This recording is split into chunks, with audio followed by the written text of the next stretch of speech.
Hi යාළුවනේ කොහොමද ඉතින් ඔයාලට DLN family මගේ channel එකට ඔයගොල්ලෝ ආදරයෙන් පිළිගන්නවා. ඉතින් මේ හොඳටම වහින දවසක් උදේ 7ට විතර මං ඉතින් ඔය කිරි කෝපි එකක් හදාගන්න වතුර එක තියාගත්තා. ඉතින් මගේ චූටිම පුතා මාස 2මාරක් වෙනවා එයාට. එයා නිදි නැහැ. ඉතින් මං එයාව ඇඳින් තියලා කෝපි එක හදාගන්න තමයි යන්නේ. ඉතින් ලොකු මගේ අනිත් පුතාලා 3 දෙනා නම් ඉස්කෝලේ ගියා. ඉතින් ඒගොල්ලෝ ඉස්කෝලේ ඇරලා ඉතින් මම මෙයාව ඉතින් නිදි කරලා උයා ගන්න තමයි වැඩ ටික කරගන්න තමයි මේ හදන්නේ. ඊට කලින් කෝපි එක බීලා මහත්තයත් දැන් එයි පුතාලව ඉස්කෝලේට දාලා. ඉතින් දාලා ආවන් පස්සේ ඉතින් මේ මගේ කෝපි එක දැන් මම එක බීලා පුතාව නිදි කරන්න තමයි යන්නේ. ඉතින් කොහොම හරි ඉතින් ඔන්න යාව මම නිදි කරගත්තා.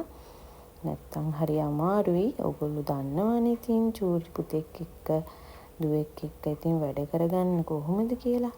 ඔය ඉතින් මං අද දවල්ට උයන ඒවා තමයි මම එළවලු මාළු ගෙනාවම හොඳට හොදලා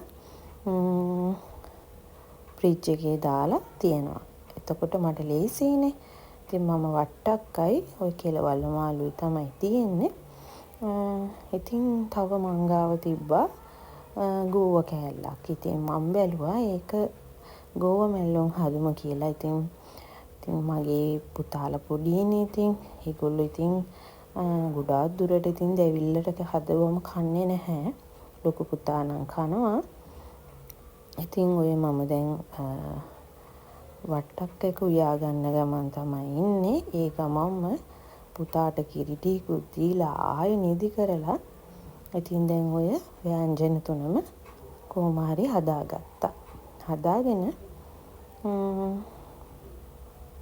ඔය තියෙන්නේ කෙලවල්ු මාළු උයලා බත් එක උයාගත්තා. ඊට පස්සේ ගෝව මැල්ලුම් එක හදාගත්තා. ඊට පස්සේ වට්ටක් එක හදාගත්තා. හදාගෙන ඉවරලා මගේ කුස්සියත් අස් කරලා මම භාජන ටිකත් හොදලා සිංක් එකත් හොඳට හොදලා ඉතින් භාජන ටික තිබ්බා වතුර ටික බේරෙන්න. තියලා ඉවර වෙලා ඉතින් කුස්සිය වැඩ ටික ඉවර කරලා ගියා පුතාගේ නැප්කින් කෑලි ටික හොදන්න. එයාගේ රිදි ටික හොදන්න. ඉතින් අද වැස්ස දවසක් නේ. ඉතින් මම රැක් එක ගිය ඇතුලෙන් දැම්මා. දාලා තමයි රිදි ටික වනාගත්තේ. ඉතින් වහිනකොට එළිය දාන්න බෑනේ. ඉතින්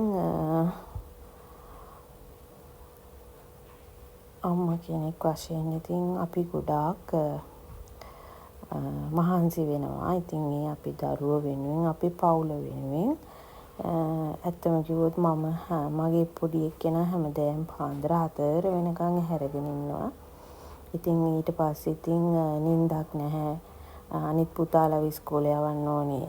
ඒ ආයේ 5ට විතර ඒගොල්ලන්ගේ ඒවා කරලා ඒගොල්ලන් හරින්න ඕනේ. ඊට පස්සේ ඉතින් උයන්න ඕනේ. ගෙදර වැඩ කරන්න ඕනේ. ඉතින් හරියටම නිින්දක් නැහැ ඇත්තම කිව්වොත්. ඉතින් ඔය තියෙන ඉතින් මන් රෙදි ටික අනාගෙන ඉතින් ඔන්න දවලුත් වුණා. ඉතින් ඔය පුතාලා 3 දෙනා ඉස්කෝලේ ගිහින් ආවා. ඒගොල්ලෝ දන්නේ මම වීඩියෝ කරනවා කියලා. කැමති වුණේ අහනවා වීඩියෝද කරන්න කියලා. ඉතින් ඒගොල්ලන්ටත් බත් බෙදලා ඒගොල්ලොත් ඇඟ හොදලා කෑවා. ඔය ඉතින් බෙදන්නේ මගේ බත් එක. ඉතින් බත් එක බෙදලා මමත් කන්න තමයි හදන්නේ. ඉතින් මං ගිහින් එන්නම්. සුබ දවසක්. ඔයගොල්ලෝ මගේ වීඩියෝස් බලන්න. එහෙනම් මං ගිහින් එන්නම්. සුබ දවසක්.